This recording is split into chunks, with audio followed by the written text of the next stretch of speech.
Muy buenas tardes. Vamos a empezar la sesión paralela, creación de comunidades para un envejecimiento saludable y satisfactorio. En esta sesión que iniciamos y que tengo el honor de presidir, voy a permitirme una pequeña modificación al título de este 9º Congreso. En lugar de dependencia y calidad de vida a esta sesión, y nada más en esta sesión, la vamos a llamar calidad de vida y mínima dependencia. El profesor y moderador Rodrigo Rama les presentará detalladamente los ponentes que justificarán por qué hago este cambio. En este congreso y en tantos otros que hemos asistido, reiteradamente se estudian los múltiples factores para retrasar nuestro reloj biológico y, por tanto, mejorar nuestra calidad de vida. El profesor croata Miroslav Radman, en su libro El Código de la Inmortalidad, dice: ¿por qué los humanos tenemos más probabilidades de coger cáncer que las ballenas y menos que los ratones? Pero hoy no vamos a hablar del genoma. En este libro se aporta una de las múltiples soluciones que la humanidad está estudiando para mejorar nuestra calidad de vida. Tras la intervención esta mañana del honorable Carlos Campuzano, consejero de Derechos Sociales de la Generalitat de Cataluña, de la exministra Ana Pastor y de Victoria Camps, presidenta de la Fundación Víctor Grífols, entre otros, se ha puesto de manifiesto una vez más que en los encuentros y en los congresos que se organizan se tratan los problemas de los mayores y se buscan soluciones cuando ya la enfermedad y la dependencia se ha instalado en sus vidas. Desde hace más de 50 años, pues se han buscado soluciones para los mayores. Mi suegro, hace 80 años, conjuntamente con Pierre Cointreau, sí, el de licor, construyeron residencias para viudas de guerra de la Segunda Guerra Mundial. Y desde entonces hemos conocido grandes avances para un envejecimiento saludable. Pero viniendo en este siglo, puedo comentar que ni en el encuentro de Tecnalia en el año 2013, ni en seminarios de IESE en 2014, ni tantos otros a los cuales he asistido y que he ido acudiendo, se hablaba del envejecimiento saludable. Recuerdo el logo de Tecnalia, que era un señor encorvado con un bastón, y, por lo general, no se habló también más que del mal envejecimiento. Yo en mi intervención pues dije que no me sentía identificado por no hablar ni en el señor encorvado, que yo ese día recuerdo que había dejado de ir al tenis para ir a ese seminario, ni no entendía por qué no se hablaba de la prevención, porque el tema era objetivos de negocio con el envejecimiento, pero siempre con el mal envejecimiento. En ese encuentro, yo recuerdo que la primera vez que se habló con María Victoria Zunzunegui, aquí presente, tuvimos que esperar en Gavá hasta el año 2019 que ella nos habló de la importancia que tenía hacer viviendas amigables y confortables, es decir, accesibles, sin barreras arquitectónicas, bien iluminadas, etcétera, etcétera, y lo importante que resultaba una vivienda dentro de las necesidades y de la lista de causas que hacen que seamos felices. Después, en el Congreso número 7 de Edad y Vida, en el 7º Congreso, se empezó a tratar también en una sesión paralela la vivienda y sus efectos en la salud y el bienestar de las personas en situación de dependencia. Pero estamos empleando estructuras del siglo XX para problemas del siglo XXI, que nos deberían permitir ser más imaginativos y centrarnos mucho más en lo que es la prevención. Y dar soluciones para que el aislamiento y la soledad dejen de ser un problema. La Fundación Edad y Vida, de la que tengo el honor de pertenecer en el patronato, ha sido pionera en la búsqueda de soluciones para seguir siendo felices, aunque sigamos cumpliendo años. Por algo su manifiesto dice que se ocupa de las personas mayores y de los que un día seremos. Un envejecimiento saludable y satisfactorio es algo más que una ausencia de enfermedad. Según afirmó la OMS en el 1948, dijo, es un estado completo de bienestar físico, mental y social. Y entre los puntos más importantes para un envejecimiento saludable y activo figura el entorno, como dijo la señora Zunzunegui, es decir, el lugar donde se vive y se desarrollan la mayor parte de las relaciones sociales.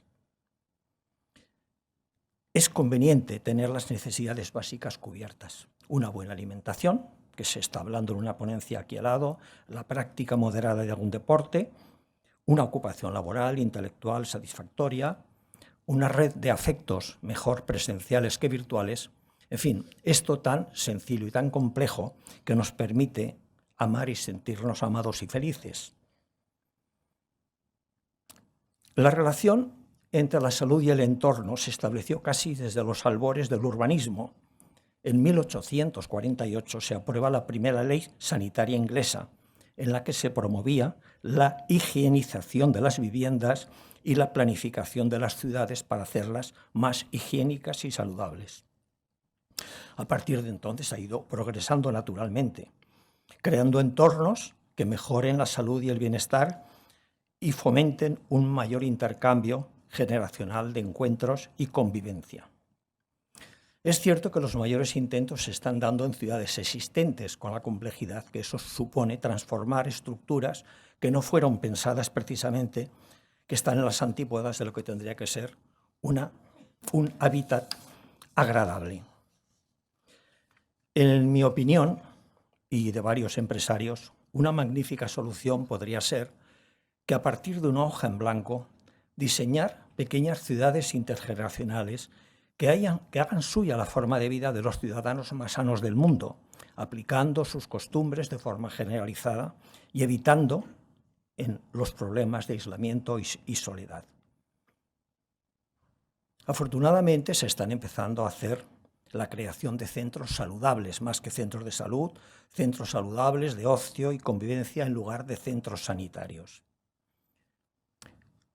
Pensamos en una pequeña ciudad integradora compuesta de gente profesionalmente activa que estudie y trabaje en centros de investigación del medio ambiente, en biomedicina, medicinas naturales, alimentación sana, recursos energéticos, alternativos y tantos otros.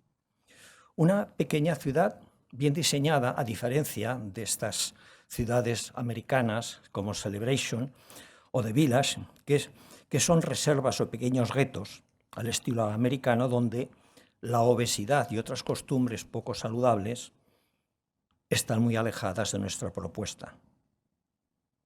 Además, pensamos una pequeña ciudad cuyos habitantes pudieran hacer intercambio de su vivienda, el house swapping, con otros ciudadanos felices de cualquier parte del mundo. El honorable Carlos Campuzano esta mañana ha manifestado que hay que buscar soluciones entre el Estado, comunidades autónomas e iniciativa privada. Mi percepción como empresario es que podemos dar soluciones económicas y fáciles a los problemas complejos que tantas veces se repiten. Podemos encontrar inversores y ofrecer viviendas en alquiler con todos los servicios a precios amigables, tanto a un gran colectivo actual como a la generación baby boom para los próximos 30 años. Crear pequeñas ciudades donde sus habitantes no tengan como conversación lo que les duele en el cuerpo o en el alma y que nos expliquen de qué les van a operar.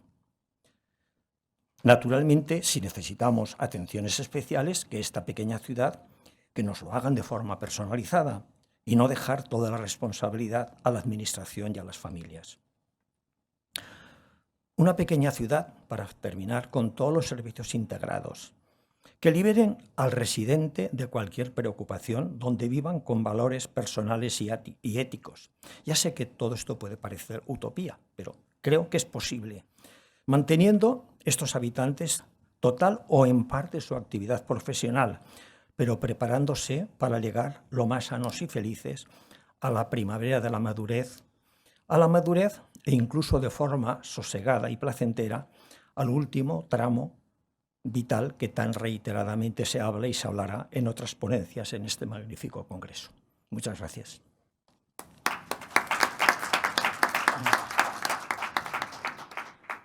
Bien, pues como moderador os quiero dar las gracias por estar aquí. Muchas gracias.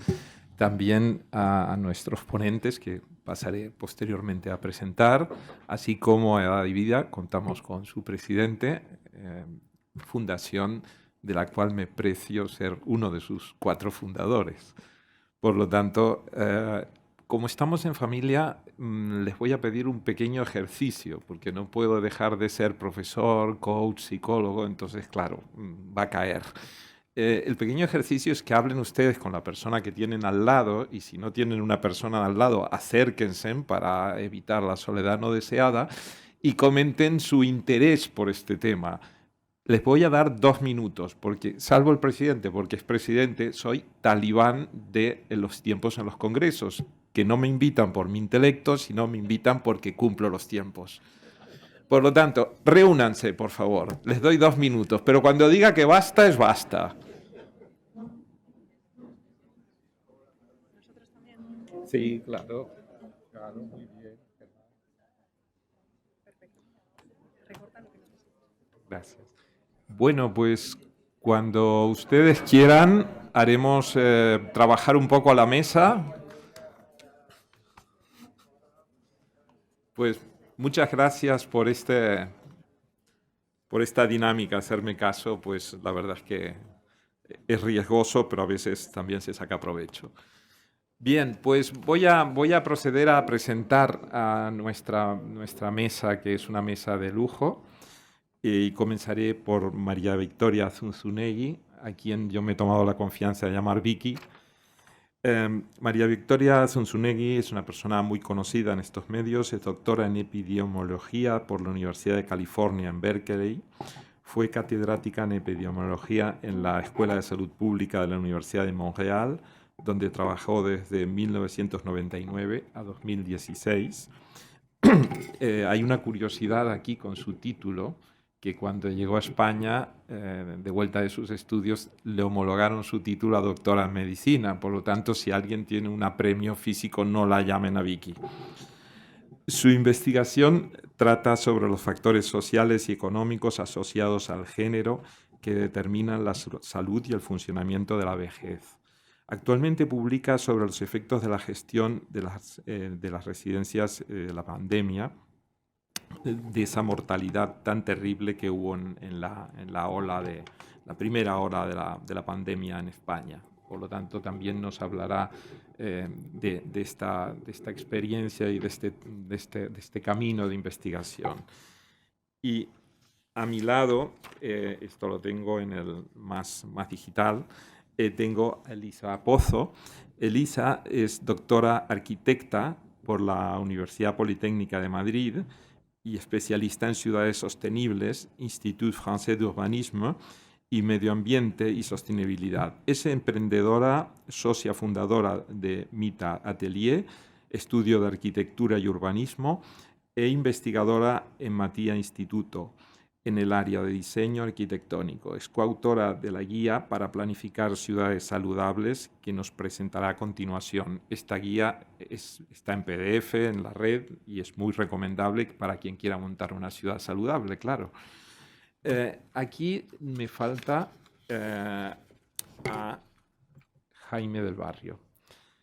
Jaime del Barrio es una persona con quien, además de tener muchos amigos en común, tenemos muchas cosas en común.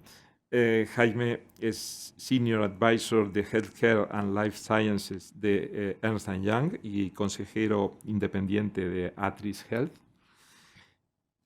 Es médico internista. Senior Advisor de Healthcare y Life Science, como decía antes, presidente de la Asociación Salud Digital, y algo de esto nos hablará, académico correspondiente de la Real Academia de Medicina de Cantabria, profesor en varios másters y cursos, autor de diferentes artículos en trabajos científicos, reconocido como personalidad digital en el año 2020 por el grupo Mediforum. Es coautor del libro La salud digital y las nuevas formas de la atención médica, de junio de 2023, o sea, todavía está caliente del horno. Por lo tanto, si os parece bien, vamos a dar la palabra en primer lugar a Vicky, seguirá Elsa y posteriormente Jaime, y sobre todo ir preparando las preguntas, porque esto es lo más importante de todo. Adelante.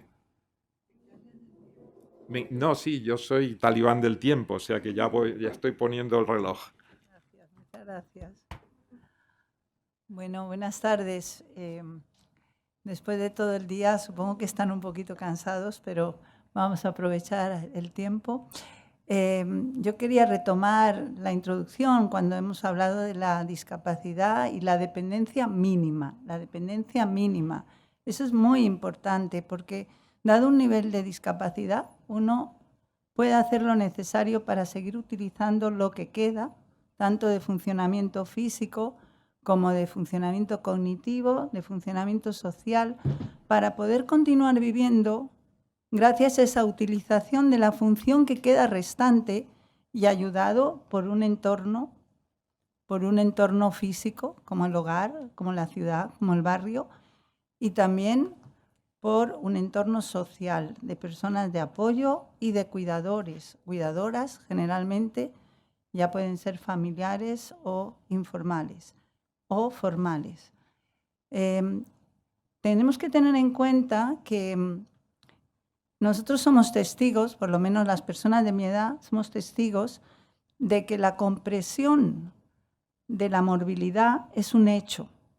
Cuando empezamos a estudiar estas cosas, en los años 90, se sabía que habíamos añadido años a la vida, pero no nos preguntábamos, ¿estos años añadidos son vida añadida a los años o van a ser años de discapacidad y de dependencia?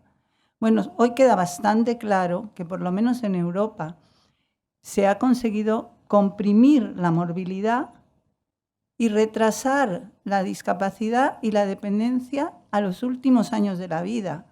Es lo que llamamos la rectangularización de la discapacidad.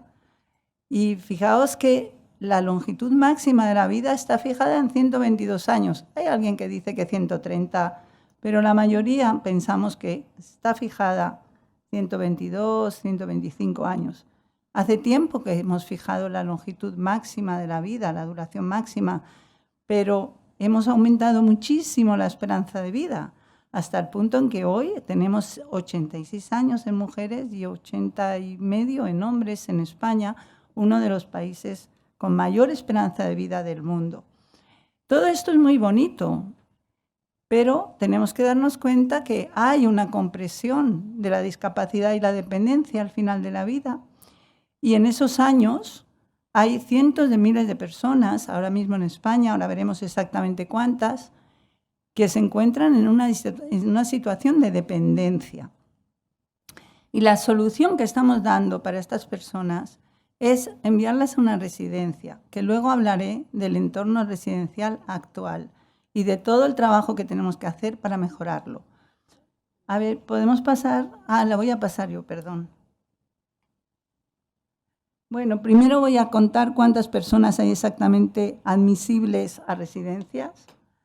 Luego voy a hablar de que tenemos que lograr el buen envejecimiento en las residencias. Y quiero recuperar lo que ha ocurrido. Hemos pasado por una auténtica tragedia en España con la COVID en las residencias. Y no se puede hacer como que esto no ocurrió. Esto ha ocurrido y tenemos que entenderlo bien, tenemos que saber sus causas para que haya justicia y para que no vuelva a ocurrir. Después quiero hablar de la situación actual, ¿Qué está pasando? Estamos ahora mismo en un momento de transformación del sistema residencial. Y después, al final ya vamos a hablar de a dónde queremos ir. Y eso es lo mejor de la charla, a dónde queremos ir. Espero que podamos tener un diálogo. Bien, estos son los datos de la encuesta de edad, se llama, que se hizo, el INE la hizo en el año 2020, coincidió con la pandemia, pero consiguió hacerlo el INE. Y son los datos de discapacidad grave o incapacidad total, no lo pueden hacer, de vestirse, lavarse o ir al servicio. Entonces, imaginad una persona que conozcáis que está en esa situación, que no puede vestirse o lavarse o ir al servicio. Pues estos son los cientos de miles de personas que tenemos en España en estas condiciones. Como veis, la curva de mujeres es mucho más, son muchas más personas que hombres. Para otro día lo podemos comentar, hoy no es el día, pero ese es mi campo de investigación, las diferencias entre hombres y mujeres. Ahora os he puesto simplemente unos cuantos números de las personas mayores de 65 años que se encuentran en esta situación. Como veis, en España hay 9 millones de personas mayores de 65 y de esos 9 millones hay 785.000 hombres y 1,5 millones de mujeres en esta situación. En total, aproximadamente 2,5 millones. De esos 2,5 millones, una parte relativamente pequeña tiene más de 80 años, pero la mayoría están entre 65 y 80 años. Lo digo porque a veces pensamos, es que la dependencia solo es en los muy mayores, pero también hay mucha dependencia en personas de 65 a 80, cuando hablamos en números absolutos. Claro, cuando hablamos de proporciones son mucho menos, pero cuando ponemos números absolutos son más. Bien, fijaos que en el sistema de atención a la dependencia hay ahora mismo, es oficial, de hace unos días la cifra, 1,5 millones. 1,5 millones que reciben alguna ayuda a la dependencia en estas condiciones.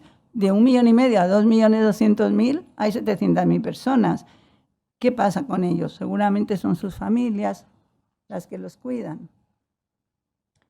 Entonces, yo lo que quiero hablaros ahora es del buen envejecimiento en situación de dependencia. ¿Es eso posible? A ver si podemos considerar esta situación. La misión para que esto sea posible es que tengamos servicios de calidad para mantener el funcionamiento físico y cognitivo, que es lo que realmente nos está produciendo la dependencia, en un entorno físico y social que nos permita utilizar, como decía antes, todo lo que nos queda. Y he estado buscando la bibliografía sobre este tema y me he encontrado este objetivo. Este objetivo me ha gustado porque me ha parecido completo. Dice, prestar cuidados integrales, centrados en la persona. Equitativos, todos, los ricos, los pobres, las mujeres, los hombres, los musulmanes, los católicos, los andaluces, los catalanes, todos tenemos los cuidados equitativos. La calidad, que aseguren estos cuidados, aseguren la salud y la calidad de vida. La seguridad. Y que promuevan la autonomía, que se puede promover siempre manteniendo lo que queda, y que gestionen los riesgos a los que tienen en exceso las personas dependientes. Esta definición, que me ha parecido muy completa, viene de Estados Unidos, donde después de la pandemia reflexionaron mucho sobre qué nos había enseñado la pandemia, porque algo tenemos que aprender de una cosa tan terrible. Y escribieron un informe, que lo podéis encontrar en internet, que está hecho en memoria de todos estos fallecidos, de sus trabajadores, de sus familiares. Y ese documento es muy largo, tiene como 500 páginas, pero os lo aconsejo porque realmente algo importante que nos hace reflexionar hacia dónde tenemos que ir.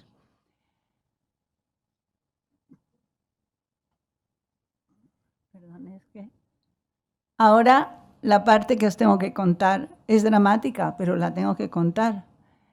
¿Dónde nos situamos en esta situación que fue internacional de una auténtica mortalidad elevadísima en las residencias? Pues nos situamos francamente mal.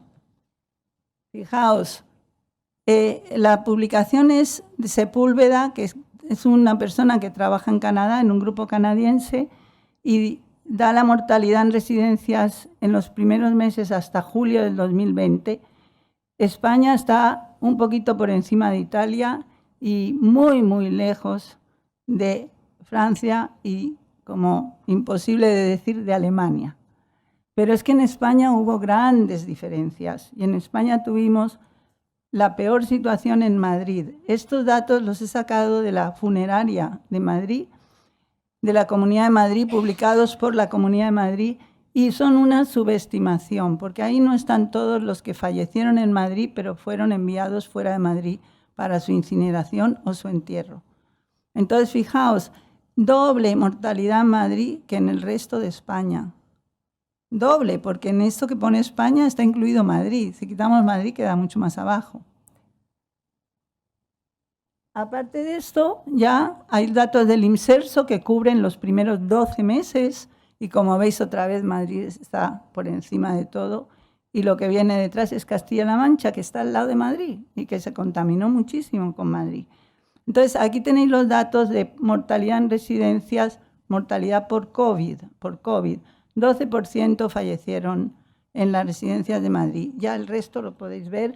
Por cierto, las diapositivas, al que las quiera, que me lo diga después, que se las paso, que lo mejor que puede pasar es que los usemos mucha gente.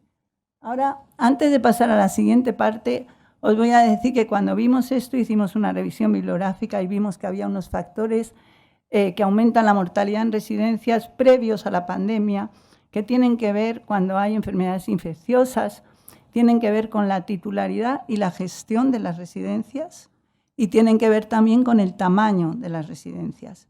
Y cuando hicimos esto, que fue ya en enero del 2022, a toro pasado, vimos con los datos del portal de transparencia de la Comunidad de Madrid y los datos del portal de transparencia de Cataluña lo que había ocurrido en estas dos comunidades.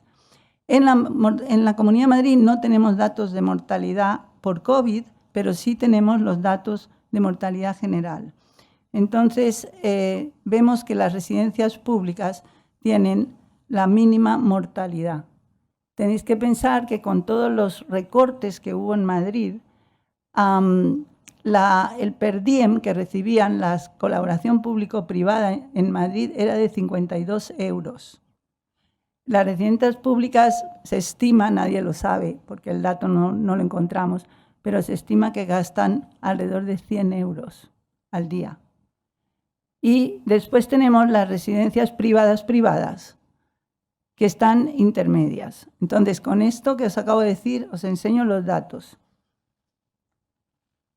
Mortalidad porcentual en las residencias de Madrid.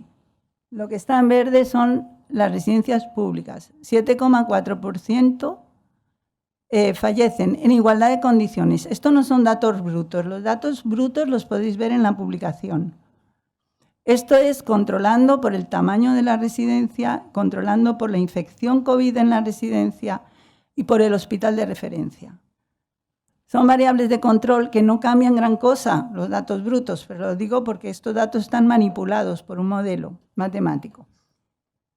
¿Veis? Las que están en azul son privadas. Son residencias que solo tienen residentes que pagan de su bolsillo. Las rojas son colaboración público-privada. Aquí tenemos una que particularmente es preocupante, que es la que tiene 21,9% de mortalidad.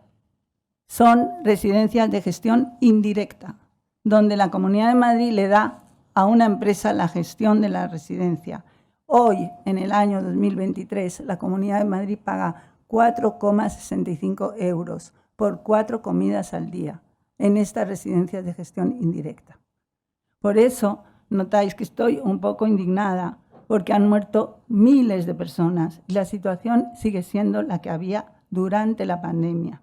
Situación que empezó en los años de la crisis económica del 2008 al 2011. Aquí tenéis los datos de Cataluña, que habrá muchas personas aquí. Aquí estudiamos el tamaño de la residencia. El tamaño óptimo de 40 a 70 camas. Más de 70 camas, mala idea. Hay mucha imprecisión en la parte que tenéis a la derecha. La línea roja es la estimación del modelo. Las líneas azules son el intervalo de confianza. ¿Por qué es tan ancho? Porque afortunadamente en Cataluña solo tenéis 9 residencias con más de 200 camas. Eso, en Madrid tenemos residencias de más de 400 camas. Muchísimas. Y ahora, bueno, esto merece que os haga una introducción. En Madrid, aparte de esta situación totalmente precaria de las residencias, hubo otro problema, y es las decisiones políticas que se tomaron. Voy a poneros la diapositiva, pero vamos a pasar a la siguiente rápido, porque quiero contaros una cosa sobre la situación actual y el futuro. En Madrid, las derivaciones de las residencias a los hospitales se restringieron el 7 de marzo. Esto lo vamos a publicar, no lo hemos publicado aún, ¿eh? El 7 de marzo, ¿lo veis? Hasta el 6 de marzo, perdonad, el eje X es la fecha. Tenemos derivaciones de residencias a hospitales desde el 5 de enero hasta el final de junio, día a día. ¿Cuántos? En enero aproximadamente 120 al día. En febrero 110 porque ya no había gripe. Y de repente, cuando empieza la pandemia, salta. Bajan las derivaciones. Bien, ahora ¿dónde estamos? ¿Dónde estamos? Las conclusiones me las salto porque ya sabéis lo que son. Lo acabo de decir. ¿Dónde estamos? Todos lo sabéis. Acuerdo de acreditación. Punto de inflexión fundamental. Estamos mejorando, definitivamente, pero esta mejora no es suficiente. En primer lugar, no cambia el modelo de atención. En segundo lugar, las residencias siguen siendo demasiado grandes. Las ratios de trabajadoras son insuficientes. No tenemos un sistema, y esto es lo más importante quizás de todo lo demás, no tenemos un sistema eficaz de control de calidad, no tenemos un sistema de información. ¿Y qué estamos haciendo? Y la asistencia sanitaria no está incluida claramente, ni la evaluación. Entonces, otra vez me remito al documento americano, que os lo dejo para leerlo, para que se me acabe el tiempo.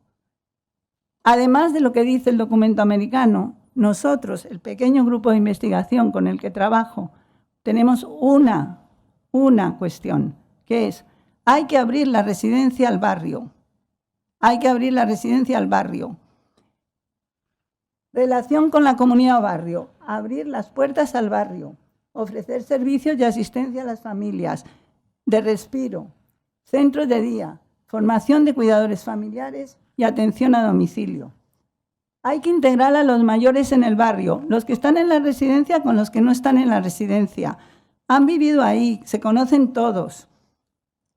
Y la última, democratizar las residencias. Hay una cuestión que hay ahí, pero que no funciona. Hay que hacer que funcione. Participación de trabajadoras, residentes, familiares en la gestión de la residencia. Esto es lo que tenemos que hacer, democratizar las residencias para que funcionen.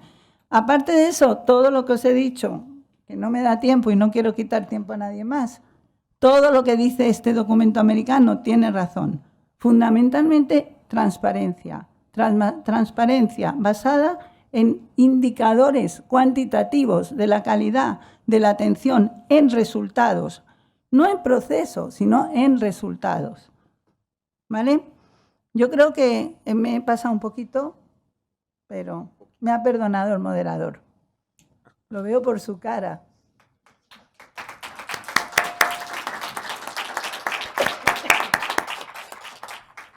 Muchas gracias, Vicky.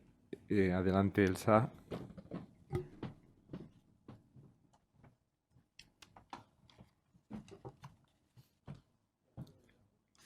Perdón, Elisa, te he cambiado el nombre. Bueno, pero es para cortarlo. Voy a intentar Me acordaré también ser de la breve. película famosa Elisa, vida mía.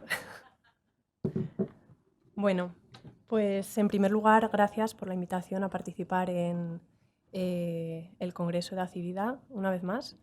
Y quería enlazar con la presentación anterior, haciendo también una breve introducción de por qué un arquitecto, ¿no? en un congreso que habla de edad y vida. Los arquitectos, la planificación urbanística surge de esa vinculación entre salud y habitar un lugar. Y en el caso de los arquitectos, pues lo que solemos estudiar en el siglo XXI pues es cómo planificar las ciudades en base a las redes, la infraestructura, los servicios, los transportes, la movilidad, pero también la infraestructura verde, lo que son los parques, jardines y, por supuesto, las viviendas y esos equipamientos o servicios de los que todos hacemos uso.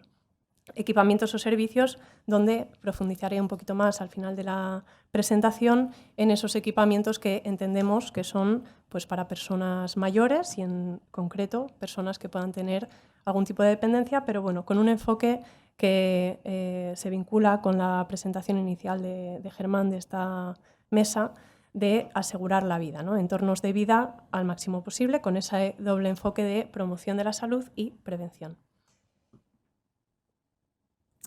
Bien, aunque hay múltiples factores que está claro que influyen a la hora de optar entre un comportamiento u otro, cuando tenemos que influir en que la persona tome una serie de decisiones para mejorar su salud o para que cuide de esa calidad de vida, desde el diseño y desde la planificación tenemos también un compromiso de facilitar que esa opción sea la más fácil posible. Si estamos hablando de llevar un estilo de vida saludable y el caminar, ¿no? Que es uno de los componentes que también distingue a la cultura española en las ciudades, tenemos que planificar también ciudades y territorios que nos permitan precisamente eso, ir de un lugar a otro, paseando y caminando y tener ese estilo de vida activo.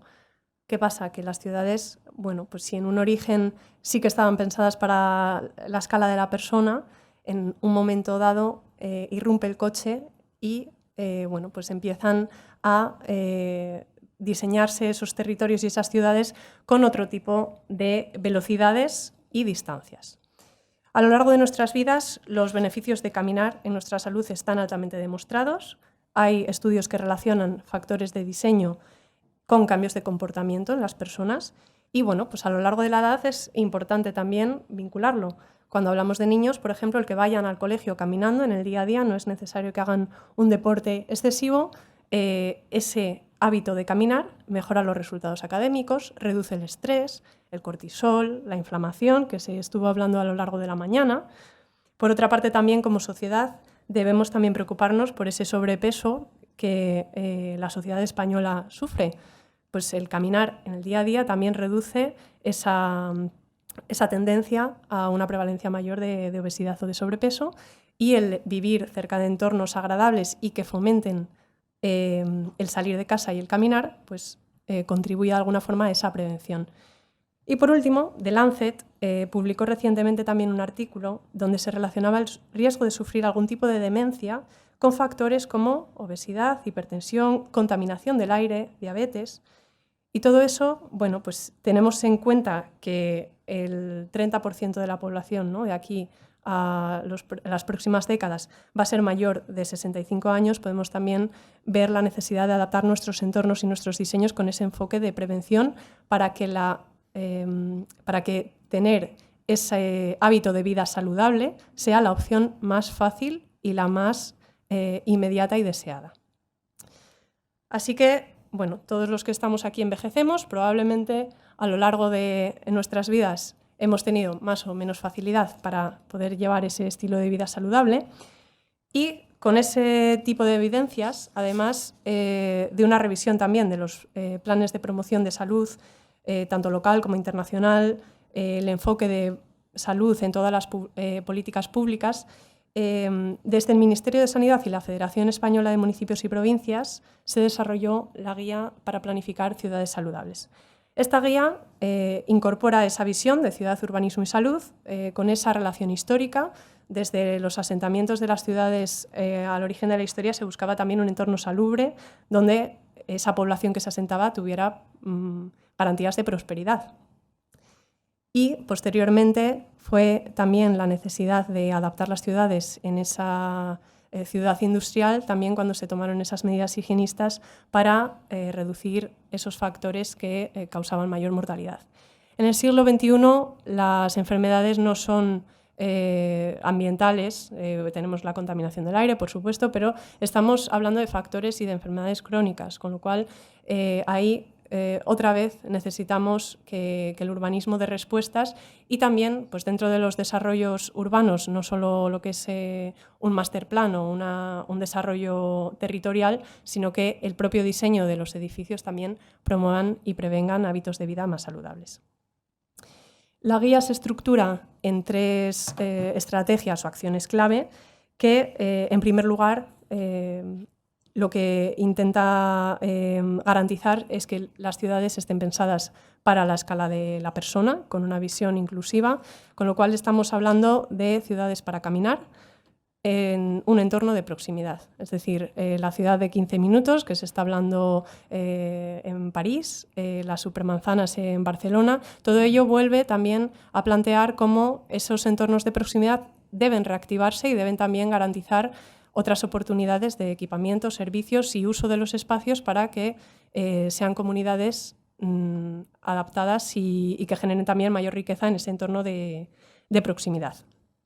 En segundo lugar, tendríamos también el introducir la naturaleza en la ciudad, por todos los beneficios que tiene el tener un contacto directo con la naturaleza. Y en tercer lugar, generar espacios de convivencia. En primer lugar, la guía está estructurada con una serie de parámetros que desde el urbanismo, la planificación, se trabaja normalmente. Hablamos de garantizar la accesibilidad universal, no solo con los estándares que cuenta la normativa, sino también pensar con una mirada inclusiva en otro tipo de necesidades, que quizás no es una dependencia únicamente física, ¿no? O barreras arquitectónicas, sino también tener en cuenta deterioro cognitivo o visual. Por supuesto, garantizar una complejidad, usos mixtos, generar espacios cotidianos para el encuentro y conseguir que esos entornos urbanos pues cuenten con esa serie de características que garantizan que los espacios sean caminables, ¿no? Y en unas distancias a pie. Todo esto suena a veces muy abstracto a la hora de planificar una ciudad, ya sea un municipio más pequeño, una ciudad o un barrio. Son factores que deben de abordarse con una mirada integral y transversal. En segundo lugar, cuando hablamos de las zonas verdes, incorporar la naturaleza en la ciudad no solo es planificar con esos grandes espacios verdes en las ciudades, como pueden ser los grandes parques o el acceso a parques naturales que pueda haber en el entorno de proximidad tanto de una ciudad pequeña o una gran ciudad, ¿no? Sino de cómo podemos conseguir que la naturaleza pueda estar presente en azoteas, en terrazas, en pequeños jardines, en ese entorno de proximidad. Y es en ese entorno de proximidad donde, en tercer lugar, incorporamos también la necesidad de generar espacios de convivencia intergeneracionales, interculturales, espacios para estar y con diversidad también que consiga romper esos conflictos a veces en esta sociedad tan individualista, pues que haya espacios también para estar relajado, de calma, de consumo, de tránsito, pero también espacios de encuentro y de relajación, ¿no? Es decir, y contar también con esa mirada de distintas generaciones que necesitan un espacio, pero también necesitan esa complejidad y encontrarse en esos espacios.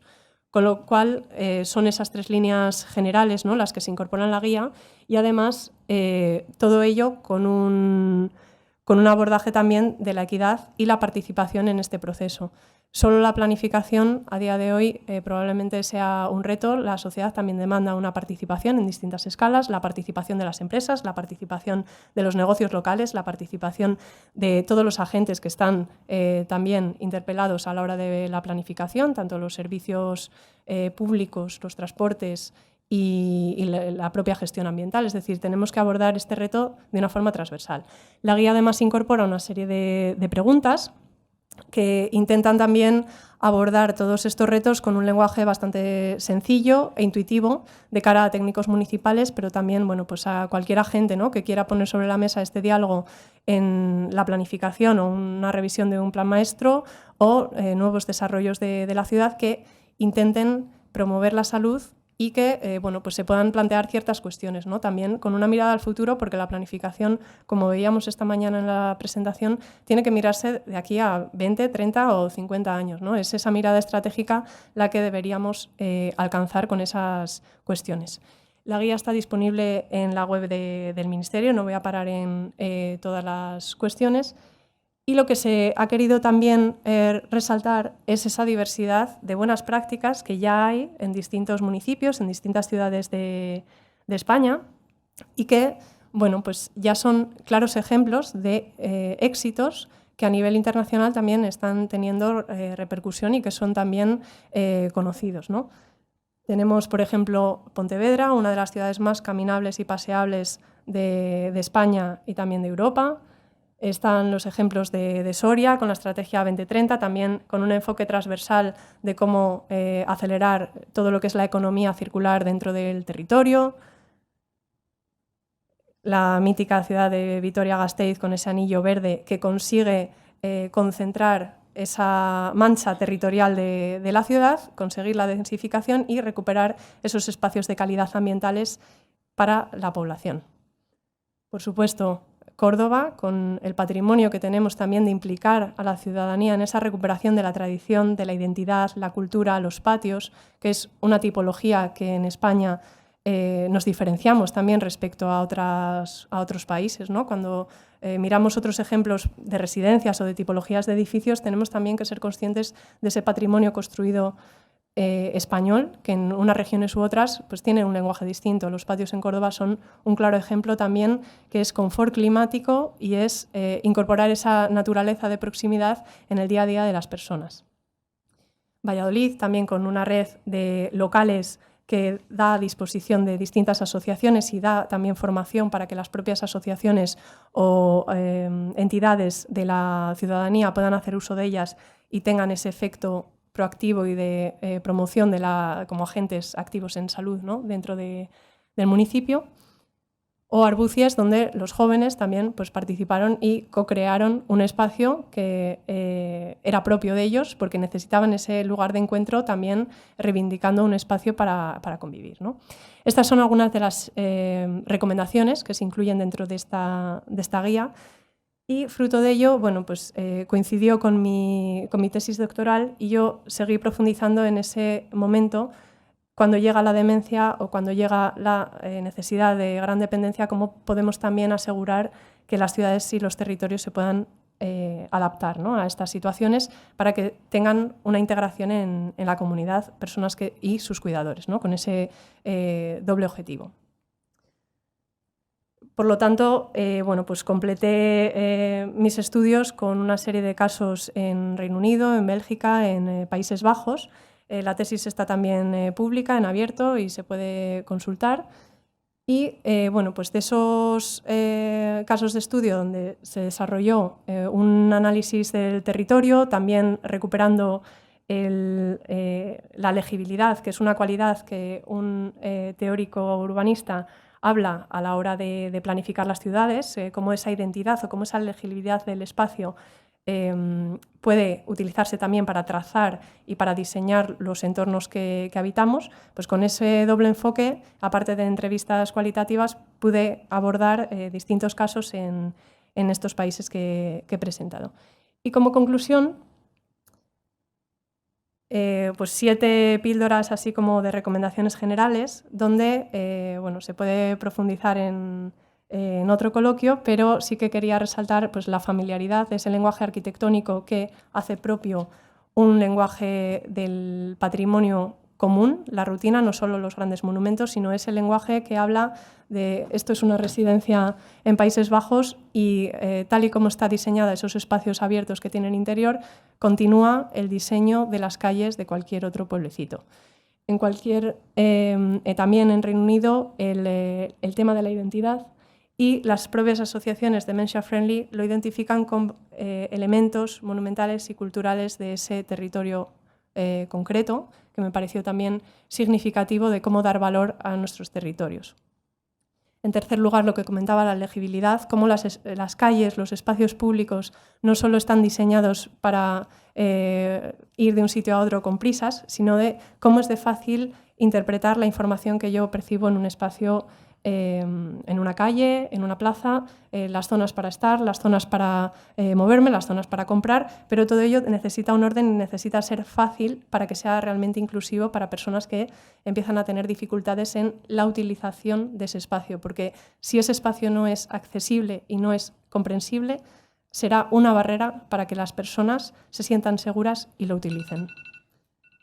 En cuarto lugar, estoy cerrando ya, la inclusión, que esas residencias nuevas también incorporen elementos para que haya ese intercambio intergeneracional. Esta es una residencia en Bélgica donde hay unos columpios y un espacio abierto que utiliza toda la comunidad. El confort, que normalmente lo identificamos con elementos de los entornos interiores, pero también se puede diseñar con criterios bioclimáticos para que los espacios públicos sean más agradables y también lo podamos utilizar, que estamos en un país con unas condiciones climáticas muy agradables respecto al norte de Europa y deberíamos ser capaces también de diseñar contando con los espacios exteriores. Una estimulación positiva, que la naturaleza nos ofrece un montón de estímulos positivos de una forma natural y gratuita, pero también ese estímulo que es la interacción con las personas y en el caso, ¿no?, de nuestro país es fundamental que mantengamos esa cotidianidad una vez que surge la demencia. Y por último, la seguridad. Entornos que estén libres de coches para todas las personas, por supuesto, pero sí que en España hemos visto que los entornos escolares ya empiezan a tener otro tipo de diseño donde se limita el tráfico para llegar en última milla, ¿no?, a los colegios, y en los entornos de residencias quizás todavía no estamos haciendo esa reflexión para que esos espacios de paseo y de conectividad con los barrios sean también seguros para las personas que también lo necesitan. Y aquí termino. Muchísimas gracias.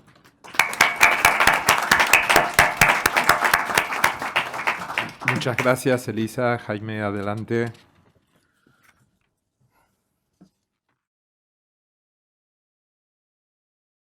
A todos ustedes, voy a intentar también ajustarme el tiempo.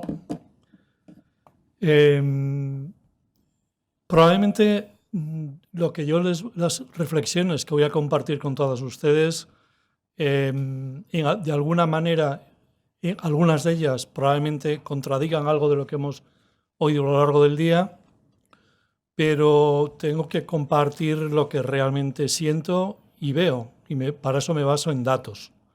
Y voy a hablar de envejecimiento saludable, el mayor reto, y es el mayor reto porque nos afecta a todos sin excepción, desde jóvenes y las mujeres un poco más mayores a los hombres, empezamos a envejecer.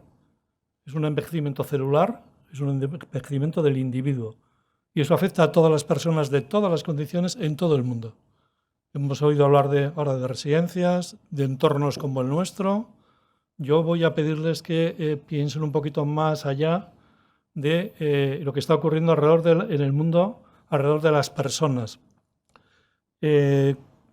Arriba verán diferentes situaciones reales de personas, tanto en campo de refugiados, en la selva birmana, en un poblado de Uganda este mismo verano. Hay dos cosas en común de todas estas imágenes. Son mujeres adultas y tienen un móvil en la mano. Un móvil en la mano que están compartiendo con niños muy pequeñitos. Es decir, cuando hablamos de tendencias, cuando hablamos de globalización, estamos hablando de que si yo quiero, desde el punto de vista de la salud pública, ahora mismo llegar a entornos de todo el mundo, lo único que hay en común es que todos en la mano tienen un móvil, como os demostraré a continuación. Es decir, estamos hablando de algo global, lo hemos vivido con el COVID, estamos hablando de algo disruptivo. Antes decía Germán, no podemos tratar problemas del siglo XXI y siguientes con soluciones del siglo XIX y anteriores. Pues esto es lo que estamos haciendo. Cuando hablamos de digitalización no estamos poniendo informática a la ineficiencia. Lo que estamos es pensando de manera diferente y buscando soluciones diferentes. Porque los problemas son diferentes. Son globales, son disruptivos, son más rápidos, son globales, pero queremos soluciones personalizadas y en tiempo real, y son femeninos. No son femeninos por esta imagen que yo les pongo, no son femeninos porque la mayoría de las cuidadoras, como hemos oído esta mañana, son femeninos, sino también porque la población a atender es femenina y va a seguir siendo femenina y está creciendo. Y el diferencial, mujeres versus hombres, como les voy a enseñar ahora los datos. Es decir, global, disruptivo, cambio rápido. No hemos vivido nunca este tipo de cambios ni a esta rapidez. Ahí tienen ustedes datos que ya los conocen. Simplemente citar alguno, es decir, en los próximos años, cuando digo próximos años, estoy hablando de los y en 17 años vamos a duplicar la población mayor de 60 años. Lo dice la Organización Mundial de la Salud. Vamos a duplicar la población. ¿Les suena a ustedes de que con lo que tenemos no llegamos a lo que tenemos ahora? Pues imagínense el doble y 20 años más de media de vida. De eso es de lo que yo les voy a hablar. Es decir, no podemos seguir siendo ineficientes en lo que hacemos y atender al doble de la población. Porque como ven ustedes ahí, ya desde el año 2050, España, igual que otros 35 países de nuestro entorno, no tendrá tasa de recambio. Es decir, por detrás vienen muchos menos de los que estamos por delante. ¿De acuerdo? Y luego algo que se ha hablado esta mañana, muy de soslayo, soledad no deseada, entre un 20 y un 50% de la gente mayor. Soledad no deseada, 20 y 50% en nuestros entornos. Probablemente en nuestros entornos que yo les dibujaba al principio, la cobertura y el apoyo social es mucho mayor que en nuestros entornos, a pesar de lo que pueda parecer. Estos son datos, y los datos son de que independientemente de pandemias y de crisis y de todo, la tendencia se va a seguir manteniendo. Los datos son de esta semana pasada. Es decir, los datos son de esta semana pasada. En España aumentan los octogenarios y centenarios. Yo recuerdo no hace muchos años cuando las residencias que decía antes Vicky celebraban que una persona cumplía 100 años. Ahora ya no lo celebran porque estarían todos los días celebrando. Entonces, esta es la realidad. Pero la realidad es que en el 2040 podría haber más de 15 millones de personas mayores. Y si se fijan aquí, a medida, este es 2040, 2050, a medida que vamos aumentando la edad, lo oscuro son mujeres y lo más son hombres. Es decir, la diferencia entre mujeres y hombres es mayor y entre las personas mayores, como pueden ver aquí, estos son mujeres. A partir de una determinada edad, el diferencial de mujeres sobre hombres es así de llamativo. Diferencia de población entre hombres y mujeres. Por eso les decía al principio que estamos ante un gran reto femenino, no solamente por las cuidadoras, que son femeninas, sino también porque la población a atender es femenina. Va a ser siendo mayoritariamente femenina. Los hombres nos quedaremos por el camino. Otro dato de esta misma fin de semana. BBVA, hablamos de una economía con poder adquisitivo. Una economía que 7 de cada 10 el año pasado han viajado.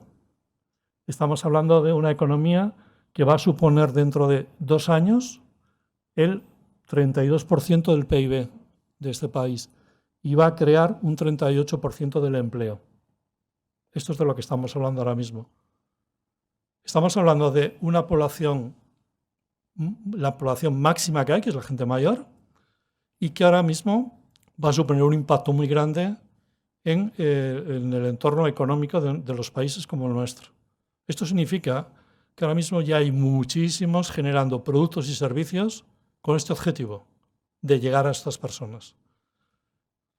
Ahora les comentaré otro reto que también va un poquito en esta línea, ¿no? Es decir, por diferentes estadísticas se espera que en 15 años se duplique la población. Población que tendremos que atender menos de lo que estamos atendiendo ahora mismo el sistema sanitario, sistemas sociales, sistemas económicos, etcétera, etcétera. Si ahora nos quejamos y estamos quemados y somos ineficientes, imagínense si seguimos haciendo lo mismo en los próximos años, ¿qué va a ocurrir? Yo creo que tenemos una responsabilidad todos, individual y colectiva, de leer todos estos datos, ¿no? Antes lo decía Vicky también, no estamos acostumbrados a tener datos, a ser transparentes. Ahora mismo tenemos posibilidad de conocer la realidad de lo que hay y de lo que está llegando. Y en este sentido, no estoy de acuerdo, les decía que algunas cosas yo no estoy de acuerdo en la brecha digital. Yo creo que el problema es de conectividad, de interoperabilidad. Si a ustedes les dan un móvil, independientemente de la edad, que de manera intuitiva llegan donde quieren, me dirán que no tienen brecha.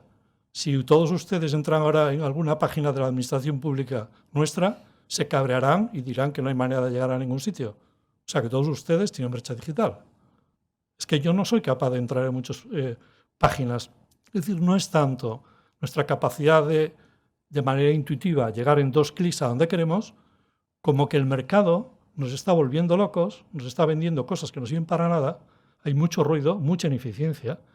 ¿Y qué es lo que ocurre con las personas mayores? Que sí que empieza a haber soluciones muy intuitivas de 2 clics para llegar a lo que yo quiero, que es mi hija, mi nieto y mi centro de salud. Y no quiero más, y quiero rojo, amarillo y verde, y punto. Es decir, y esto no es brecha digital.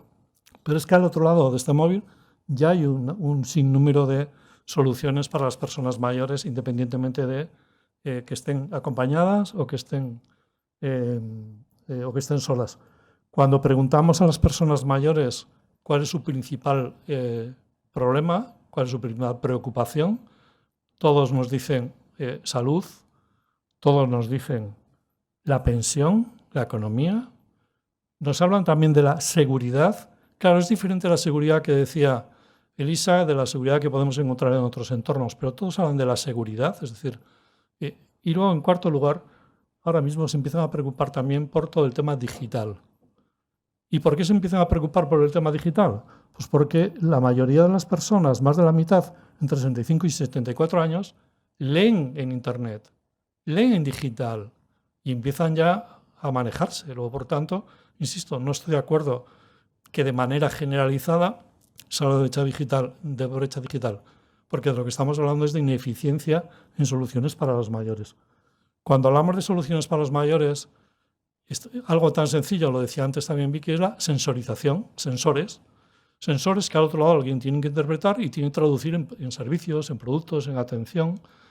Pero cuando yo les digo que cómo vamos a atender esto, estos titulares ya empiezan un poquito a ser algo de nuestros días. Es decir, los médicos de atención familia, que ya empieza a haber problemas para ser sustituidos, empiezan a decir que no pueden seguir trabajando como están trabajando hasta ahora. Insisto, no podemos seguir haciendo lo mismo que hace 40 años cuando los problemas son diferentes. Pero es que la propia Organización Mundial de la Salud nos dice que a nivel mundial, dentro de unos 15 años, harán falta 18 millones de profesionales sanitarios que no va a haber. Es decir, no es verdad que hacen falta más médicos, busquemos a los médicos. No, esto no funciona así. Esto es otra cosa. Entonces, el reto es más personas a atender con recursos limitados y la única solución, y que es la que yo les propongo, es cambiar las formas de hacer las cosas. Y ahí es donde llega todo el segundo reto el segundo reto les hablaba de envejecimiento. Les propongo disrupción digital, transformación digital. Estos días está de moda, este año está de moda, no hay día que no abramos en la prensa que no aparezca inteligencia artificial. La inteligencia artificial llevamos años trabajando en ella y aplicada a la salud y a los sistemas sociales.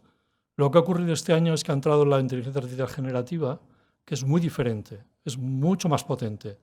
Habrá que ver para qué sirve, pero desde luego va a cambiar las cosas. Y en 5 años, todos los sectores tendrán expertos y profesionales capacitados y habilitados para trabajar en inteligencia artificial. Todos los sectores sanitarios, sociales, industria, consumo, etcétera, etcétera, en 5 años. Tenemos que saber qué papel jugamos en todo esto. Estos días empieza a haber ya reuniones a nivel mundial que no ocurrirían si realmente no fuese grave lo que está llegando, pero es que va a cambiar nuestras vidas. Va a cambiar nuestras vidas, pero también ahí va a estar la solución. La inteligencia artificial va a ser la aliada de sistemas sanitarios y sociales como ahora, que son ineficientes. La propia Organización Mundial de la Salud dice que el 40% de lo que hacemos hoy en día es ineficiente. 40% es ineficiente. El 80% del tiempo que yo dedico como médico a atender a un paciente lo dedico a luchar contra las pantallas informáticas. Yo no quiero luchar con las pantallas informáticas. Yo quiero ver al paciente. Por eso, por favor, no me pongan digitalización versus humanización. Yo como médico quiero tiempo para ver al paciente, no para luchar contra la informática. 80%. Entonces, hoy en día esto en otros sectores está totalmente superado.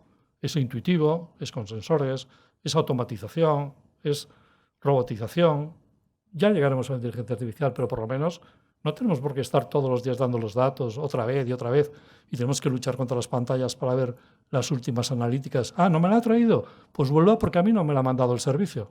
¿De qué estamos hablando? ¿Vale?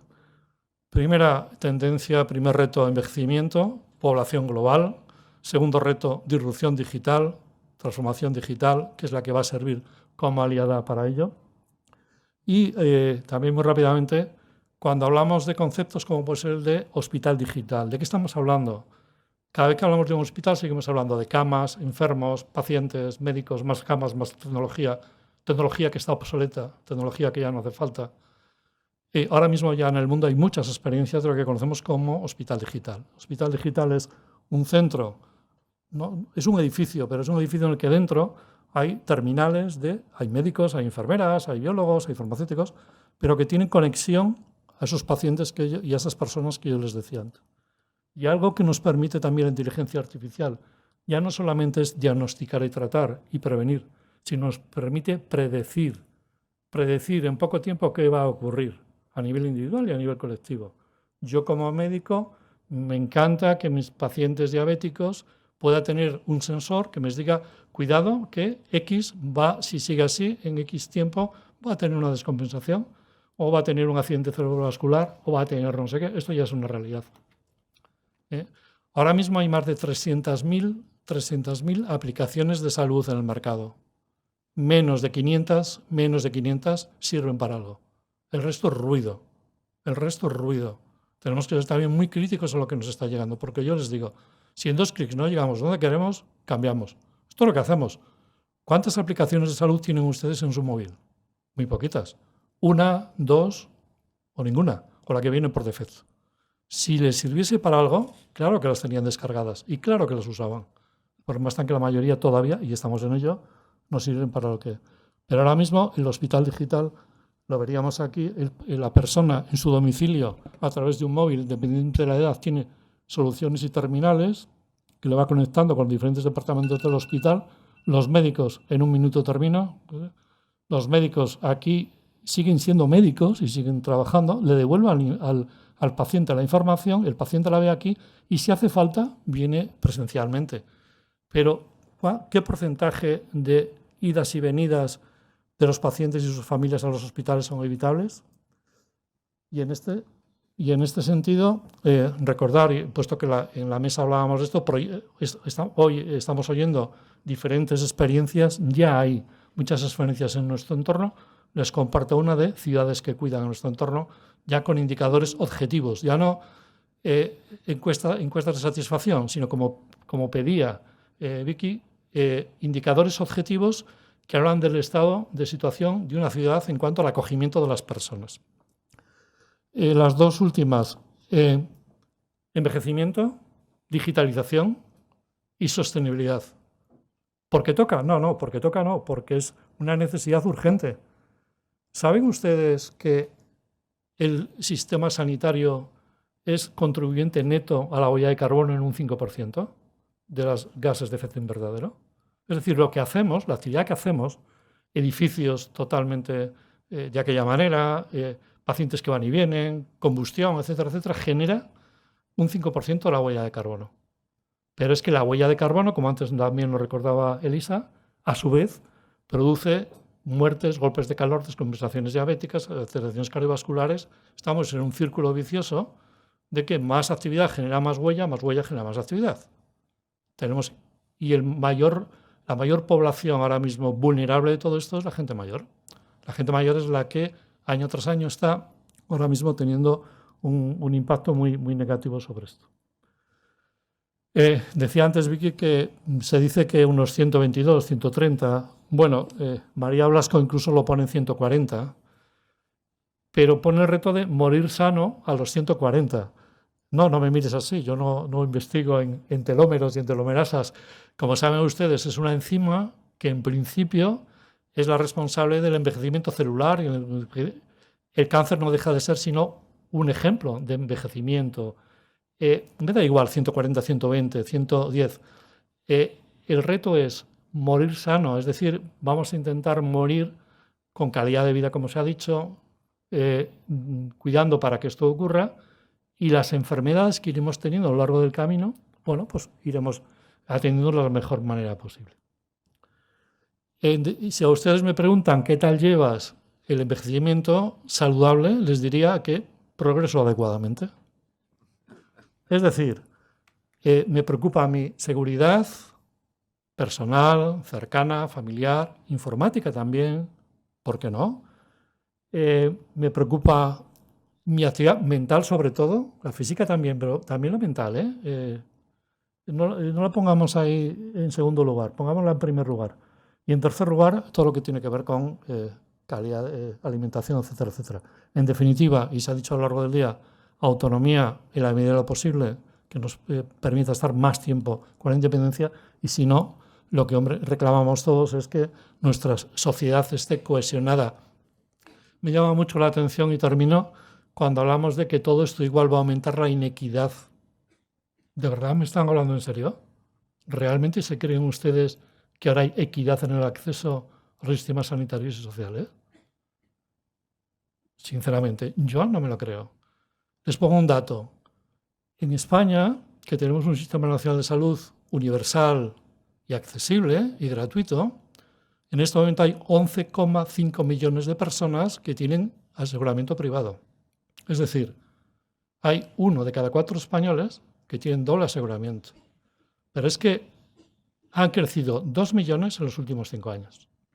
Algo está ocurriendo que no estamos haciendo bien, que quien tiene posibilidades se está buscando la vida y quien no la tiene está quedando relegado. Por lo tanto, mi opinión y mi propuesta es que todo de lo que estamos hablando estos días va de verdad a luchar precisamente para que estas diferencias sociales no aumenten como vienen aumentando en los últimos años. Muchas gracias. Muchas gracias, Jaime.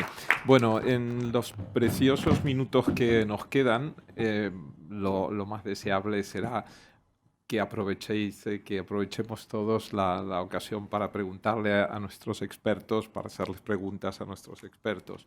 Por lo tanto, abrimos el turno de preguntas. Yo pediría que las preguntas fueran ágiles, es decir, que no fueran ponencias en la medida de lo posible, eso sería muy agradable, y que fueran verdaderas preguntas, y las respuestas también, riñe un poco ahora a la mesa, fueran ágiles, porque esto es lo que da un buen conocimiento para todos.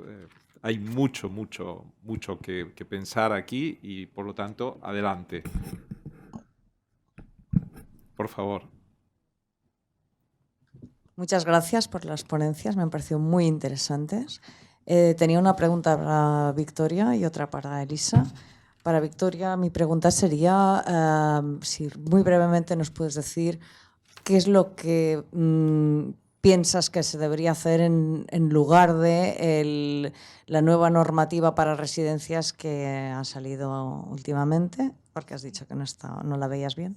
Y para Elisa, lo que le quería preguntar es, bueno, en las ciudades saludables lo que estamos observando, al menos aquí en Barcelona es muy evidente, es que las medidas que se toman tienen el efecto perverso de provocar mucha gentrificación que supone pues, la expulsión de la población residente, y entonces sacamos los coches de un lado y los ponemos en el otro porque hay que trasladarse fuera, ¿no?, a vivir. Entonces, ¿cómo eso se podría intentar solventar? Muchas gracias. Bien, voy a contestar muy breve. Si quieres, luego hablamos un poco más, pero lo que hay que hacer es lo del modelo residencial, que va a ser necesario, aunque antes que nada hay que fortalecer los cuidados a domicilio y las viviendas alternativas. Nos estaban hablando de diferentes tipos de viviendas alternativas, porque la residencia es lo más caro y lo menos deseable. Pero bueno, hemos visto que las residencias son necesarias. Entonces, en este nuevo modelo centrado en las personas, ¿vale? Para eso hay que cambiarlo todo. Es que no tengo tiempo para decir, pero el tamaño de las residencias, las ratios de trabajadoras, la formación de trabajadoras, etcétera, etcétera, etcétera. Y todo eso cuesta muchísimo dinero. Ahí está el tema. ¿Dónde está el dinero? Nosotros en España tenemos los menores presupuestos para la atención a la dependencia. Era 0,5 en el 2004, ahora es 0,8. Hay una publicación de la OCDE que os puedo dar la referencia. Acaba de salir en el año 2023.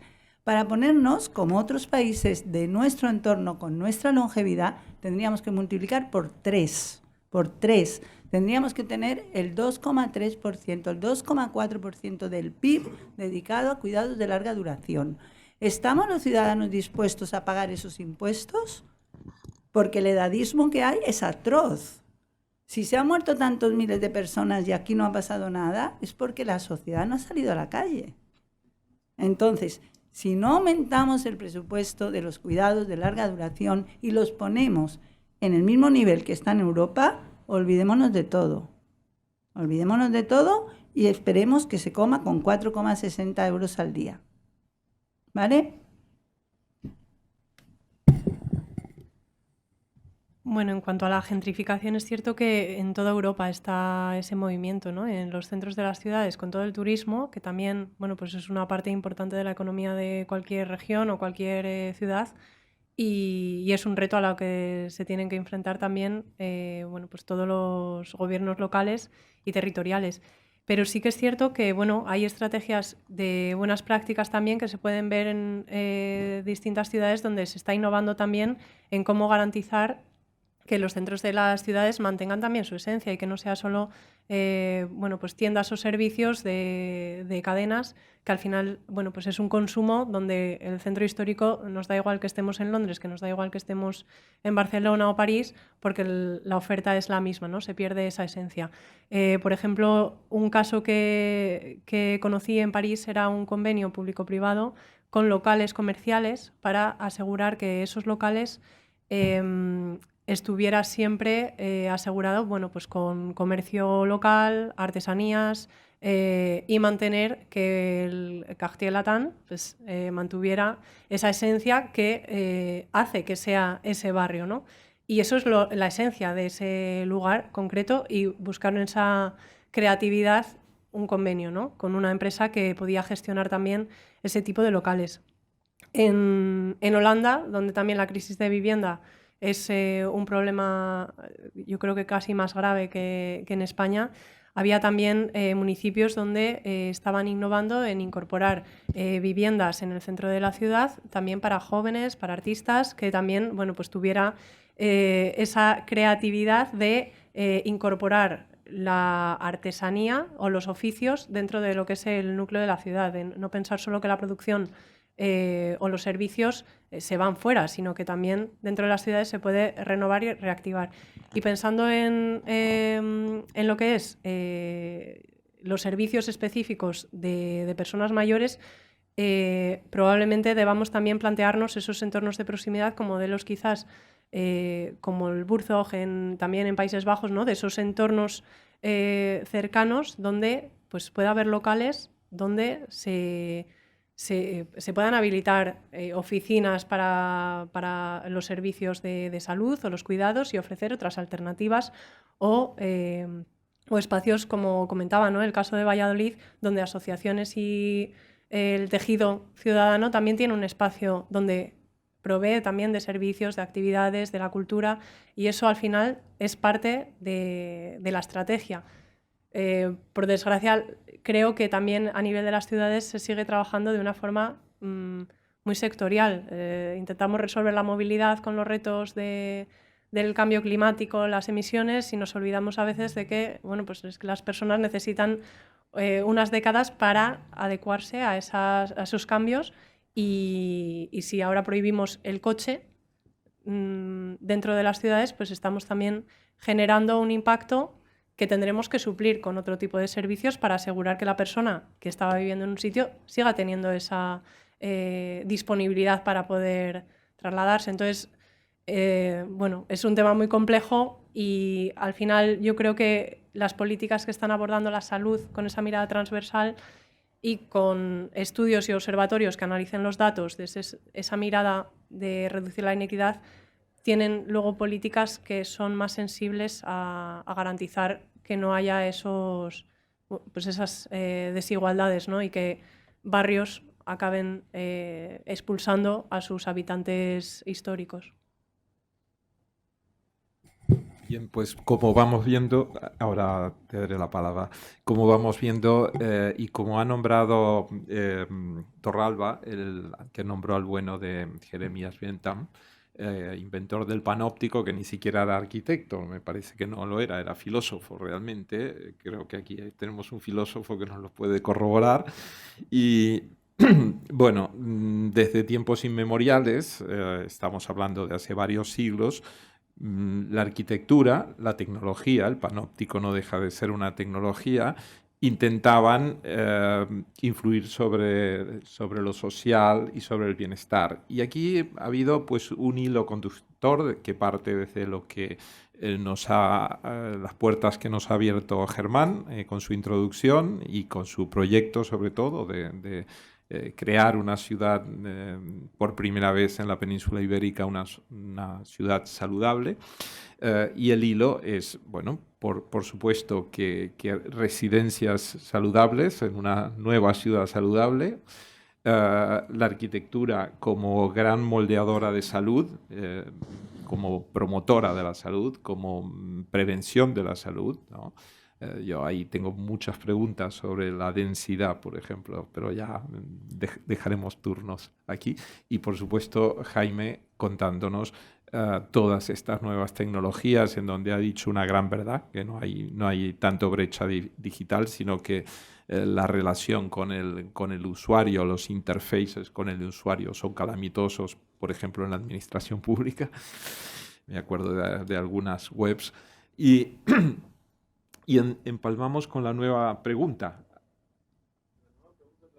Espérate que te traigan el micrófono, que así te oyen desde el fondo. Gracias, muchas gracias.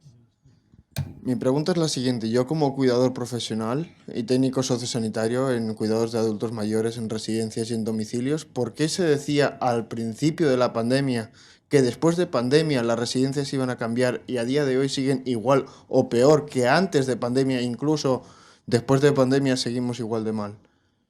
¿Y por qué antes los cuidadores no éramos visibles y éramos unos famosos limpiaculos y en pandemia éramos héroes y después de pandemia seguimos siendo la misma mierda limpiaculos que hemos sido siempre? A ver, una palabra es edadismo. A la mayor parte de la población le parece normal que los viejos se mueran para que otros vivan. Pero hay una diferencia en nuestro país. En este momento se está haciendo un juicio en el Reino Unido y está implicado Johnson, porque Johnson durante la pandemia dijo muchas veces lo mismo que dijo Díaz Ayuso en Madrid, que algunos tienen que morir para que otros vivan. Y eso no está bien. Y hoy sabemos que la infección COVID tenía un pronóstico muy raro todavía. No entendemos bien a nivel fisiopatológico exactamente qué es lo que hace que unas personas de 30 años mueran y otras de 90 se salven. Porque la edad no era el criterio para juzgar el estado clínico de una persona con infección respiratoria causada por un virus. Hoy lo sabemos. Hoy sabemos que los criterios no se utilizaron según el estado clínico de los pacientes. Se utilizaron criterios de dependencia, que algunos de ellos tienen nada que ver, como ir en una silla de ruedas, y otro tiene poco que ver, como tener deterioro cognitivo. Entonces es muy triste lo que pasó, pero la razón por la que esto ha caído en el silencio es porque es un tema muy incómodo. Y yo agradezco muchísimo, muchísimo a esta edad y vida que me ha permitido hablar hoy aquí, porque cuando me llamó Joaquín hace varios meses, me escribió un mensaje, no me llamaste, me escribiste, y también Raúl Vaca, y yo advertí, quiero hablar de residencias, es un tema muy incómodo, pero creo que es un tema muy importante porque tenemos que ser una sociedad que trate bien a nuestros mayores. Ese trato a los mayores nos retrata como sociedad. Lo de los trabajadores, ¿por qué? Porque los trabajadores no tenéis una situación laboral clara. Sois precarios, sois invisibles. Vuestro trabajo está ligado a una idea de vejez que nadie quiere ver. Porque la Eso vejez, es. porque la vejez es el negocio del futuro y así lo ve la sociedad. O sea, la sociedad ve que las personas mayores son un negocio del futuro. Eso será el negocio de la dependencia, no solo los mayores, El los negocio, jóvenes. el negocio de las residencias. Claro, nosotros lo estamos cambiando, estamos luchando mucho, si quieres luego hablamos, estamos luchando mucho. Yo creo que de verdad vamos a ganar porque tengo confianza en que la población se pone en el lugar, este es mi padre, este es mi abuelo, este es mi tío, no puedo tratar así a mi madre, a mi abuela, no quiero que las traten así. Eso creo que cuando podamos dar una vuelta, porque el discurso predominante es, son viejos que se mueran, ya está, fácil. Y en eso caéis vosotros sois trabajadores que están ahí quitando del medio toda esta cosa que nadie quiere ver. Ahora nadie quiere hablar de vosotros, como bien dices, en la pandemia erais héroes. Luego si quieres hablamos más, por Bien, dejar el turno. ¿tengo alguna petición de palabra, Jaime? No, muy brevemente, yo creo que independientemente de que focalicemos ahora el tema que estabas preguntando, yo creo que no podemos dejarlo de analizar en el contexto. Es decir, en nuestro sistema social en general somos muy dados a silos, a egos, a sectorizaciones, a esto es mío. ¿Qué quiero decir con todo esto? Que no ha ocurrido solamente a vosotros. Quiero decir que antes de la pandemia la información no se podía compartir, no se podía hacer esto, ni esto, ni esto, ni esto. Llega la pandemia, se puede hacer de todo, pasa la pandemia y volvemos para atrás. Y hablando de cuestiones, ¿por qué en este país hay sistema sanitario, social y sociosanitario? Simplemente porque no se hablan los unos y los otros y entonces creamos más estructuras. Es decir, sigue sin haber hoy un informe que acompaña a la persona. Único. Porque te llegan a la residencia, no sé la tuya, pero en general no traen el informe y acaban de ser de altas de un hospital público. Es decir, que hoy en día todavía esos compartimentos estancos seguimos dividiendo por especialidades, subespecialidades. Entonces, estoy de acuerdo contigo en que al sistema hay que inyectarle más dinero, sí, pero no para seguir haciendo lo mismo. O sea, yo creo que tiene que ser una oportunidad para cambiar las formas de hacer las cosas, ser más eficientes. Y ahí están profesionales, profesiones, procesos, procedimientos, todo, ¿no? Entonces, independientemente del tema concreto y esto lógicamente no consuela a nadie, pero lo mismo que ha ocurrido en lo vuestro, ha ocurrido en muchas otras cosas que hemos vuelto para atrás. Así de claro. Sí. Atrás una pregunta, gracias. Luego aquí. Creo que sí. Sí, yo también, si da tiempo. Me gustaría hablar de comunidades virtuales.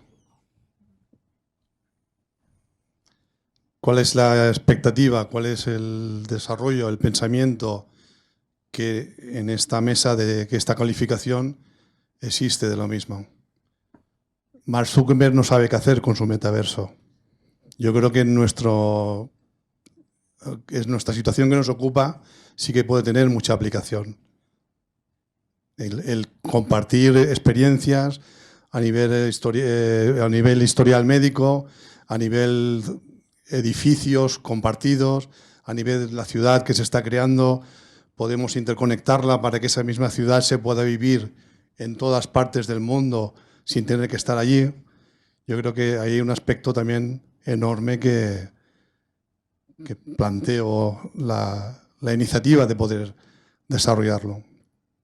Bien, bueno, planteas un tema que daría para otra mesa y muy, muy apasionante. No sé quién, si Jaime. Yo estoy totalmente de acuerdo en las comunidades virtuales. Dicho esto, no significa que haya atajos para hacer otro tipo de cosas.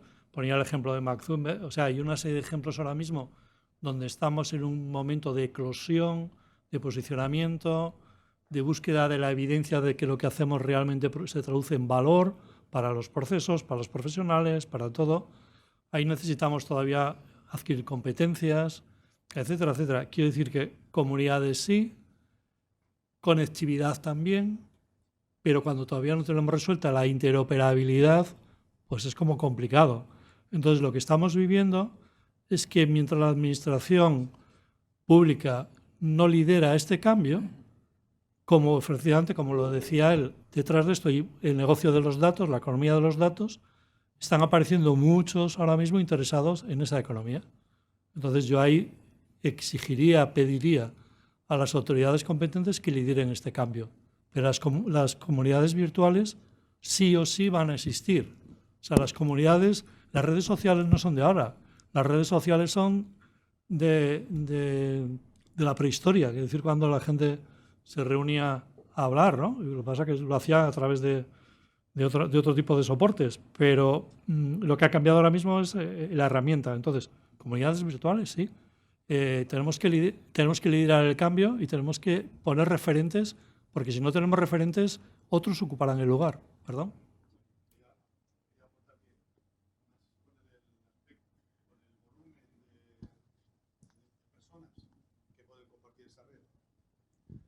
Que sería una red que tendría muchísimo más valor en todos los ámbitos, no solamente económico, que Facebook o cualquier otra red social que actualmente se está monetarizando. Lo que pasa es que no tenemos mucho tiempo, pero y claro, a mí me llama mucho la atención con la privacidad que oí esta mañana, ¿no? Yo el otro día estaba en un salón de actos hablando a 300 personas de inteligencia artificial y al terminar la sala hubo 3 personas que me dijeron: en mi móvil me ha aparecido mensajes hablándome de inteligencia artificial y aparentemente le tenía apagado. O sea, le tenía apagado. Quiero decir que decimos privacidad cuando todos somos conscientes que estamos siendo ahora mismo geolocalizados, escuchados. A nadie le importa lo mío, sí que le importa lo de que grupos, zonas. Es decir, yo salgo ahora con el coche y me dirá: tienes 40 minutos para llegar a casa. ¿Quién te ha dicho que yo quiero ir a casa ahora? ¿Y quién te ha dicho? O sea, etcétera, etcétera. Entonces, yo lo que pediría es que lideremos los profesionales estos cambios y estas comunidades. Mira, en eso están avanzando mucho más rápidamente que los profesionales, los pacientes. Los pacientes ahora mismo están trabajando en plataformas muy profesionales en este sentido, donde no todo vale y donde están haciendo las cosas bien, y no están tanto creando cosas ad hoc, sino que están capturando y nutriéndose de lo que hay en el mercado, validado, conformado, etcétera, etcétera. Entonces, sí o sí hay que estar ahí, y hay que estar profesionalmente y hay que hacerlo bien. Bien, ¿Eso? pues si os parece hacemos una última pregunta. Aquí, al fondo. Hola, muchas gracias y enhorabuena por la ponencia, que ha estado muy bien. Yo tengo una pregunta que es más de opinión yo no sé si es para María Victoria o para Elisa. Y has comentado, María Victoria, el tema de la rectangularidad, creo que has comentado de la dependencia, ¿no? Es decir, vivimos más, pero al final necesidades las tenemos al final. Entonces ahí como que parece que hay un salto triple mortal de vivir en mi casa a de repente a una residencia. Entonces, ¿cómo se cubre ese hueco? No sé si desde el plano de experto residencial o desde el plano arquitectónico, porque no sé si es un tema más de adaptar las viviendas, que parece que muchas veces no son las adecuadas. Es un tema de crear nuevas viviendas, generar un nuevo parque inmobiliario adaptado. No sé cuál es vuestra opinión al respecto y si creéis en ese sentido más en el cuidado a domicilio, en lugares con pequeños cuidados y que no sea tan demandante de personal cualificado, o bueno, cómo lo estáis viendo ahí, porque creo que hay que cubrir ese hueco. A ver, yo solo quiero decir una cosa y después le paso la palabra a Lisa, que creo que está mucho más capacitada que yo para ver todo el tema de vivienda en diferentes etapas de la dependencia. Nosotros estamos ahora acostumbrados a decir que la esperanza de vida va a aumentar y creemos que va a seguir aumentando, pero hay un ejemplo claro. En Estados Unidos la esperanza de vida empezó a disminuir en el 2014. Y ahora, después de la pandemia, ha seguido disminuyendo. Todas las personas mueren más ahora que hace 5 años en los grupos de edad de 30 y más años. ¿Por qué pasa eso? Pues le dieron el premio Nobel a 2 profesores de Princeton y lo explicaron, por desesperación. La gente se desespera, entonces se autolesiona, y se mueren, se están muriendo.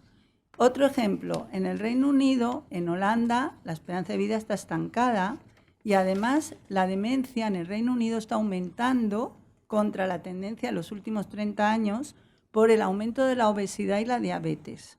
Entonces, tenemos que tener mucho cuidado cuando damos por sentado que todo lo que hemos conseguido va a seguir así. Esto puede revertir. El presupuesto del Estado español en sanidad va a bajar ahora. Era 6,8% del PIB. El borrador de presupuestos es menos. Nosotros gastamos 3 puntos menos del PIB en sanidad. Si seguimos así, por supuesto, vamos a ver lo que pasa en Estados Unidos. Vale, ahora ya contestando, suponiendo que el mundo rosa y vamos a seguir aumentando la esperanza de vida, a ver si nos cuenta cómo vamos a vivir. Elisa. Bueno, es cierto que hay esa dicotomía, ¿no?, entre la vivienda y la vivienda la adaptamos en la medida de lo posible hasta que brecha y cuando necesitamos mayor cuidado pasamos a una residencia, ¿no? Entonces, ahí, en primer lugar, sí que tiene que abrirse a distintas alternativas. Por poner un ejemplo, alojamientos intergeneracionales, los cohousing son otro tipo de proyectos e iniciativas que también están cada vez más presentes en el territorio español. Viviendas en régimen de alquiler que incorporan servicios comunes, pero es una vivienda normal, sin ese apellido, ¿no?, de intergeneracional o para mayores, son viviendas, pero sí que están incluidos unos servicios como puede ser el servicio de portero, que en muchos casos las comunidades de vecinos ya tienen, sino que es incorporar servicios adicionales. En el caso del País Vasco, en la Fundación Matía, donde también trabajo, hemos innovado y este año recientemente se han inaugurado 2 equipamientos nuevos. Uno son alojamientos con cuidados, que sería la evolución de la residencia que conocemos, con una estructura de unidades de convivencia y pues ese nuevo modelo de residencia que comentaba Victoria, que haya una interacción con espacios que puedan estar compartidos. Eso es una apuesta también por ir cambiando la forma de construir, la forma de habitar, los ecosistemas de cuidados que hay en ese territorio en concreto, en Usurbil. Y luego, por supuesto, también nuevos modelos que pueden ser viviendas con apoyos, donde lo que es la vivienda es régimen de alquiler, pero con una gestión de caso, los servicios o los cuidados que se van necesitando de forma progresiva se van solucionando en ese entorno de proximidad con los servicios públicos o privados que la persona desee. Y bueno, pues son 2 experiencias donde ahora investigaremos también, se sacarán resultados, ver si eso tiene mayor impacto en esa garantía, ¿no?, de mejorar la calidad de vida en los últimos años, a qué tipo de perfiles está dando respuesta a estos nuevos modelos, pero la innovación tiene que venir también de esa apuesta por modelos, pues quizás también como el que se comentaba al principio de la conversación de esta mesa, de nuevos modelos que también sean inspiradores y que pues den un paso más allá y que generen alternativa a lo que conocemos con esas 2 miradas únicas, ¿no?, de vivienda-residencia. Pues tiene que haber variedad e iniciativas que nos muestren que hay otras oportunidades. Muy bien, pues antes del cierre me gustaría que Germán nos hiciera un cierre de unos pocos minutos, pero antes de eso quería agradeceros como público, como moderador. Estoy muy, muy contento, muy feliz también con esta mesa que aporta tanto. Y bueno, pues Germán, si tienes la amabilidad. Aunque hemos hablado de varias cosas que de alguna manera no era exactamente la creación de comunidades para un envejecimiento saludable y satisfactorio, entiendo que son cosas que preocupan, pero yo quisiera cerrar la sesión pensando precisamente en nuevas comunidades. ¿Cuántos de vosotros habéis ido a veces de vacaciones a un pequeño pueblo y lo habéis pasado tan bien ¿qué diréis? Pero qué bien se vive. Entonces no se trata de sacar a las personas del barrio, que es muy difícil, porque les llevas a un lugar de vacaciones, estarán de vacaciones con salud. Los cuidadores podrán ser animadores sociales y todo es mucho más fácil. Todas las soluciones que se hacen en las ciudades existentes son caras y muy difíciles y descoordinadas. No hay una coordinación, por lo tanto, digo, hagamos ciudades felices, donde la gente no solamente no pondrá pegas para ir, sino que cuando las conozca no querrá salir.